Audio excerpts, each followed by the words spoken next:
Bismillahirrahmanirrahim. Assalamualaikum warahmatullahi wabarakatuh. Waalaikumsalam. Barakallahu fiik Ustadz. Waalaikumsalam barakallah.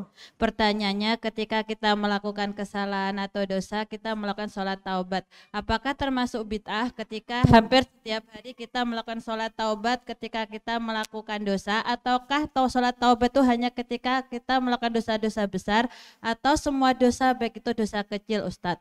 Kalau misalkan hampir setiap hari kita sholat taubat karena kelakuan kita ingat kita melakukan dosa, apakah itu termasuk bid'ah, Ustadz? Jazakallah khairan. Pian yang ngomong, ulun yang ngos-ngosan. Dengar nggak pemirsa? Tanpa jeda ibu itu ngomong.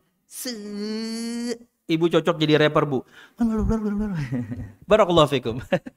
Terima kasih, Ibu. Jadi untuk nama sholatnya memang tidak disebutkan nama sholatnya sholat taubat. Kenapa dinamakan sholat taubat? Karena konteksnya seperti itu. Nabi Muhammad yang perintahkan kita setiap kali bersalah, segala kemudian ambil air wudhu, sholat, mohon ampun, bertobat kepada Allah Subhanahu wa taala. Setelah itu baru namakan, oh ini sholat taubat. Tapi dari Nabi Muhammad namanya sholat taubat kita tidak temukan. Cuman dari maksud yang Nabi Muhammad sabdakan, para ulama menamainya atau manusia menamainya sholat taubat. Karena kita tahu, kata Nabi Muhammad, atbi'is sayyi'atal hasanata tamhuha. Barangilah selalu perbuatan yang buruk dengan perbuatan yang baik, kemaksiatan dengan ketaatan. Niscaya ketaatan tersebut akan menghapuskannya otomatis. Nah, kata para ulama, apakah kebaikan di sini maksudnya adalah pertaubatan atau kebaikan di sini secara umum? Anda menjalankan ketaatan apapun otomatis menghapuskan dosa. Kata Syaikh Utsaimin, maka yang benar adalah umum. Seseorang nggak mesti kemudian taubat langsung gitu ya dengan mempraktekkan persyaratan taubat yang 5. Setelah melakukan kesalahan seorang lanjut, bismillah melanjutkan ketaatan, otomatis itu menghapuskan dosa. Ceritanya seperti ini. Dalam satu cerita disebutkan pada Nabi Muhammad SAW tentang seorang laki-laki. Dia melakukan yang biasa dilakukan seorang suami kepada istrinya, tapi tidak zina. Saya ulang.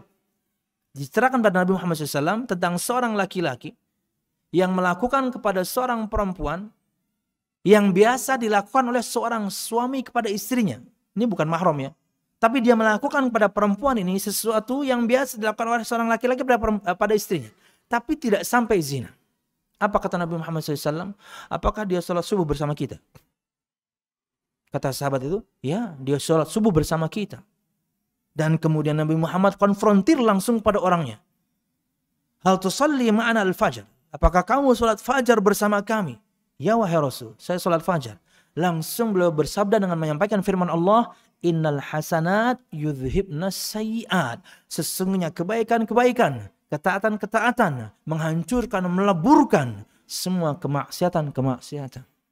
Ya, jadi otomatis. Dan ini harus kita lakukan.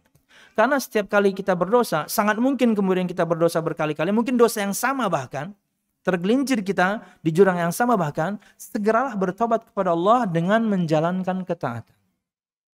Setelah itu kemudian orang mengatakannya ia salat taubat, no problem.